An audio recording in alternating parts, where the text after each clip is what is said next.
Welcome to the studio. It's Froyle here. I'm so glad you've joined me. Today I'm creating a beautiful painting, somewhat experimental. Doesn't quite turn out exactly how I think, but it is a whole lot of fun. So today I have a beautiful mix of leftover paints. I have some Amsterdam in bronze, one of my absolute favorite colors, and I think I'm going to start with some puddles on the canvas. I've got a heap of leftovers. This one is the bronze in the Liquitex, and look how different the same name of the paint is, but the color tones are so incredibly different and absolutely beautiful, of course. This one here is a table mix. Have you ever wondered what happens to the paint that comes off the edge? Well, I paint on plastic, so my table mix colors, I scrape up with a big palette knife and put them into containers, and then I use them, especially for around the edges of the paintings where it often tips off. Anyway, wasn't that a beautiful mix? That's going to work well. And I've got some glorious red tones, some beautiful mulberry. Love this color. I'm going to add a few little dollops of this. Not sure where we're headed, but we are going to make something absolutely beautiful because these colors make me happy and we just need to paint ourselves happy. I'm definitely going to add a swipe. I did add a little secret ingredient into one of these reds. I put 2 drops of silicone oil, which I haven't used yet. I'm experimenting with different techniques and mediums and paints, and I'm having an absolutely fabulous time. Oh man, that's got something in it. That's the only problem with using leftovers. Sometimes you get a little grubby bit, but not to worry, we can pick that out. Easy peasy. Now this one here, I mixed a few of these same colors. What I've found so far from my experiments is that I like to have some solid colors on the canvas as well as the mixed tones.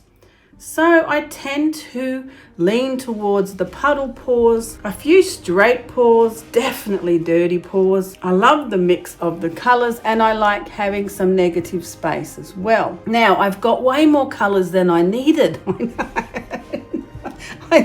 Oh man, I think I'm going to move that out the way and see what's going to happen. I really thought I was going to need more paint than that. I've got a tiny bit of beautiful pearl white. Let's add a little bit of contrast. That's the beauty of using leftovers. You get to use up all your little bits and pieces. Got some silver if I need to lighten it up, and I still have a few more bits and pieces of bronze. But we seem to have a fair amount on the canvas. And it really didn't need as much paint as I thought it was going to.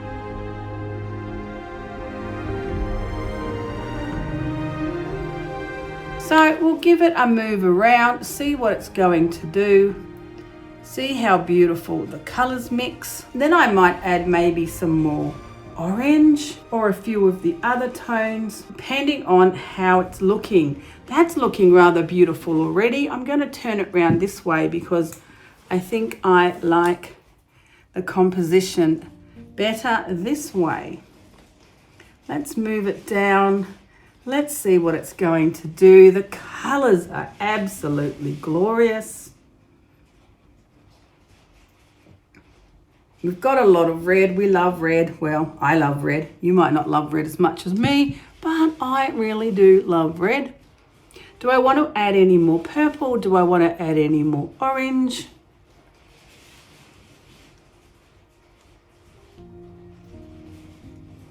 Loving the bronze. So that's a really interesting composition from the mix cup. Just have to now decide if I like it, how I want to change it, and I definitely want to add a swipe.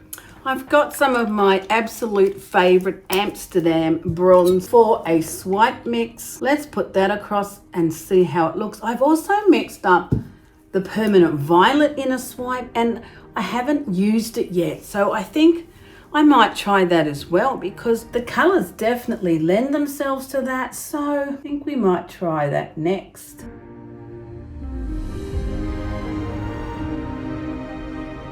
That looks pretty darn beautiful. Let's try the permanent violet just because I have to try it.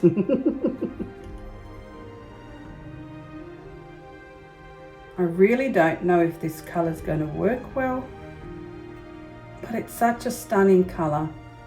I had to mix it up and try it.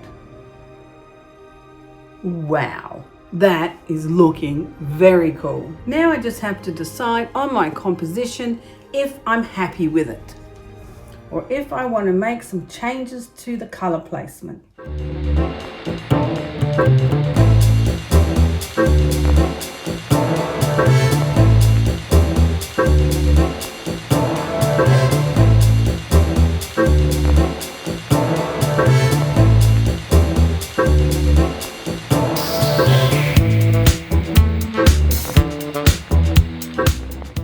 I'm working like this, I'm always thinking about what if. What if I moved it here? What if I moved it there? What if I changed the direction?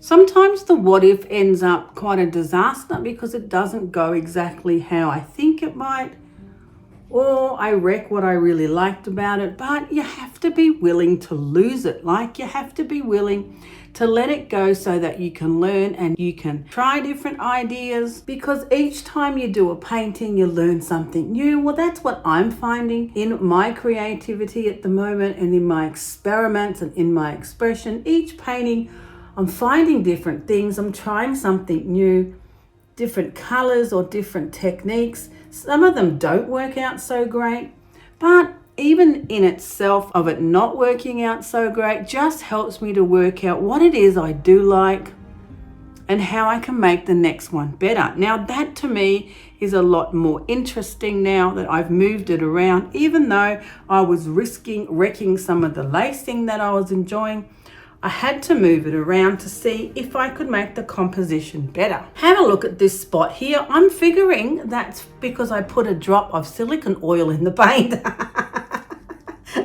I haven't done that before, and that's what it did. Don't know if I like that idea. Don't know if that worked out as well as I liked, but I'm loving the colors here. I'm loving this section. I love the textures of it. I think it's looking beautiful. I'm definitely going to leave it alone. I'm going to fix the hole clearly, but other than that, I'm thinking it's looking pretty beautiful.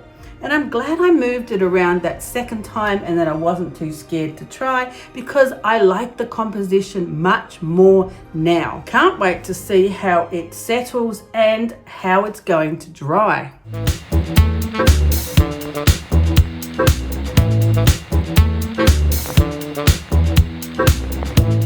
Now, this might be a bit of a crazy idea, but what would happen if I added some alcohol ink onto the painting?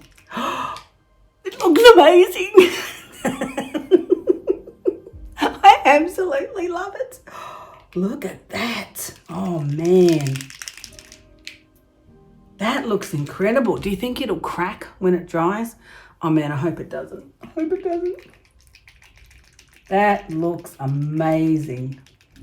You just don't know until you try. Then if it doesn't work, you have a little cry, scrape it off and try again. Or maybe I should stop. Okay, just a couple more down there. That looks incredible. I've no idea if that's going to crack as it dries, but I guess we're going to wait and see.